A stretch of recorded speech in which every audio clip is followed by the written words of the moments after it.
Selamat pagi Jess. Dari Pak Fajri lagi nih. Ya kemarin Pak Fajri kan saya udah replay itu. Ya komennya beliau bagus-bagus. Ya komen-komennya bagus sehingga ketika saya mendapatkan input itu akan memberikan dampak kepada masyarakat ya. Ini komennya keren ini.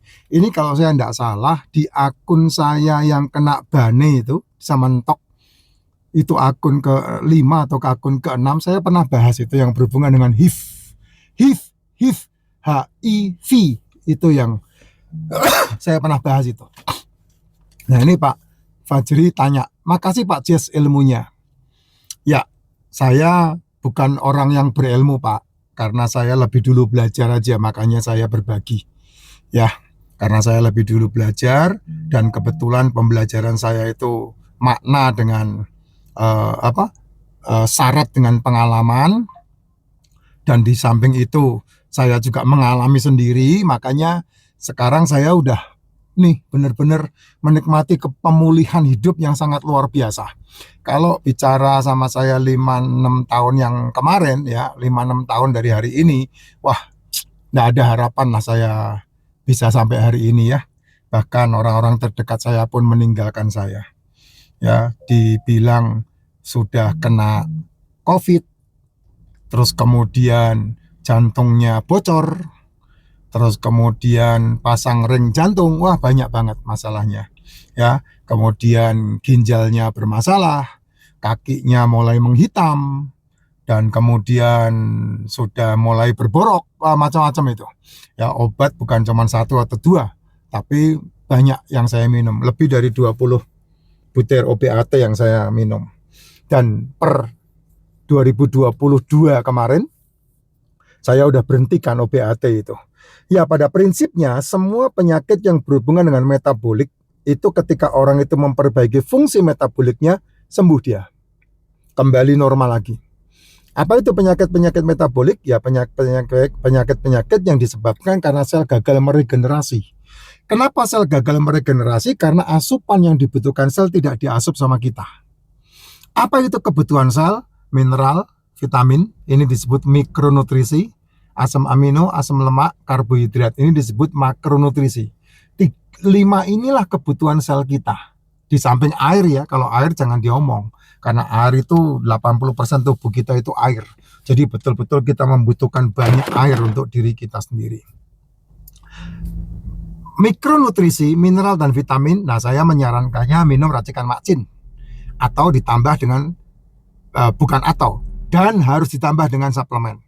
Kenapa suplemen? Karena udah pasti asupan yang kita asupkan dalam tubuh kita pasti kurang. Makanya yang namanya mikronutrisi ini ada superfood yang namanya suplemen. Suplemen yang saya sarankan ada 8. Ya, bisa diambil 2 atau diminum 3 terserah. 8 ini bisa diganti bergantian ya. Liposomal glutathione, probiotik, D3K2, MCT,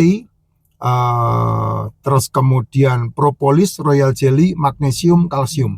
Itu adalah yang harus diminum untuk kebutuhan suplai tubuh kita. Nah, kalau mikronutrisinya terpenuhi, nah makronutrisinya juga harus terpenuhi, yaitu apa? Asam amino, asam lemak, sama karbo. Nah, sementara selama ini yang 4 ini tidak terasup dalam tubuh kita, yang paling banyak terasup yang karbo. Apa itu? Nasi. Apa itu?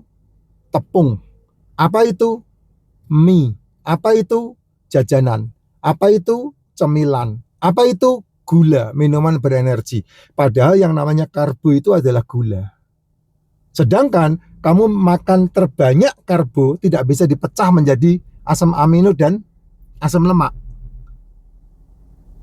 Asam lemak dan asam amino ketika kamu makan bisa dipecah menjadi gula, karbo. Nah, kenapa kita tidak memilih memperbanyak makan asam amino sama asam lemaknya?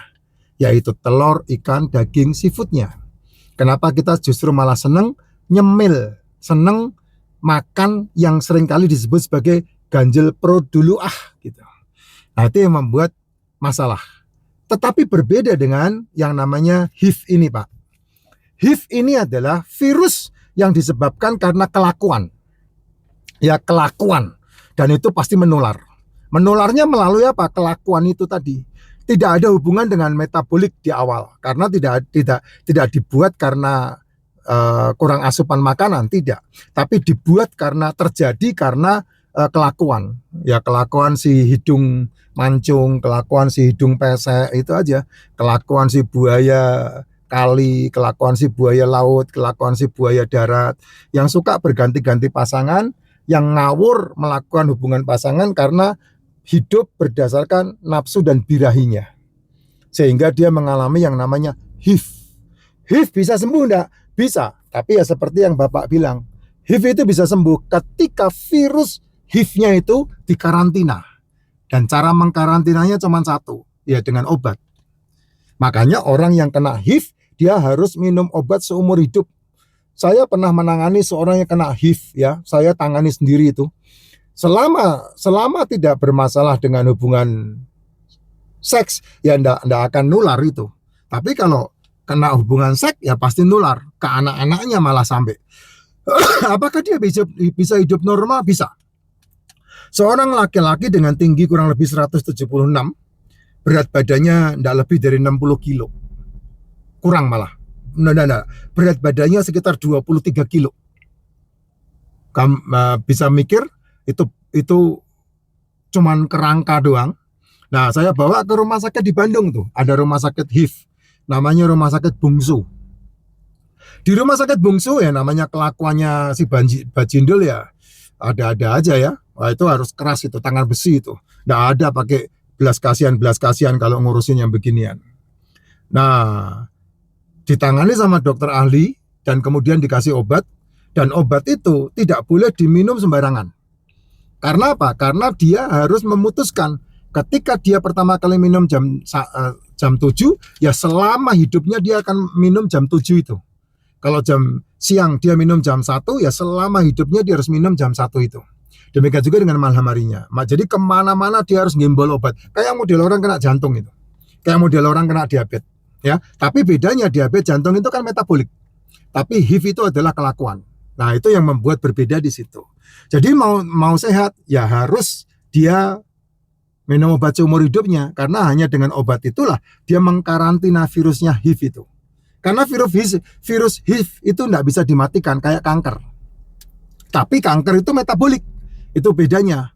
Ya, walaupun selnya rusak karena virus, tapi metabolik sebabnya. Jadi ketika dia memperbaiki fungsi pola makannya, kanker insya Allah bisa sembuh, bisa kembali normal. Tapi kalau HIV, saya belum pernah melihat orang HIV itu kembali normal seperti aslinya.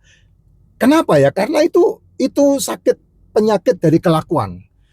Meskipun kelakuannya diperbaiki, ya enggak akan memperbaiki virus yang masuk ke dalamnya. Apakah orang HIV bisa hidup normal? Bisa. Dia bisa menikah lagi, enggak ada masalah. Tapi ya itu, komitmennya dia dengan konsistensi tinggi untuk setiap jam yang sudah ditentukan dia minum obat itu. Dan itu obatnya kan gratis itu. Ya, rumah sakit yang khusus menangani HIV itu, rumah sakit ini memberikan obat itu untuk mereka secara gratis. Ya, puji Tuhan lah, bersyukurlah bahwa pemerintah masih peduli sama orang-orang kayak begini. Kalau saya jadi presidennya sih tak lenyapkan. Tuhan aja melenyapkan kok. Itu Sodom dan Gomora aja dilenyapkan. Itu kan penyakit kelakuan. Ya, kelakuanmu itu kan tanggung jawabmu. Jadi ya yang kurang ajar adalah orang-orang yang punya penyakit ini justru malah menyebarkan. Nah, itu yang terjadi di Papua seperti itu, yang terjadi di Bandung seperti itu, yang terjadi di Jakarta seperti itu, yang terjadi di Bali seperti itu. Ada orang-orang yang memang nggak tahu ya mereka dibayar apa tidak, sengaja menyebarkan itu dan menjadi momok. Nah, itu yang berbahaya. Tapi saya berharap teman-teman yang mengalami masalah-masalah kayak begini, kamu bisa hidup normal dengan cara jangan berhenti minum obat itu.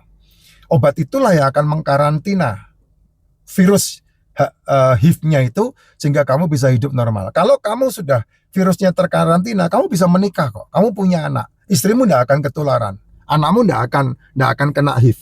Karena apa? Karena dia komitmen dengan dirinya untuk dia tetap komitmen dengan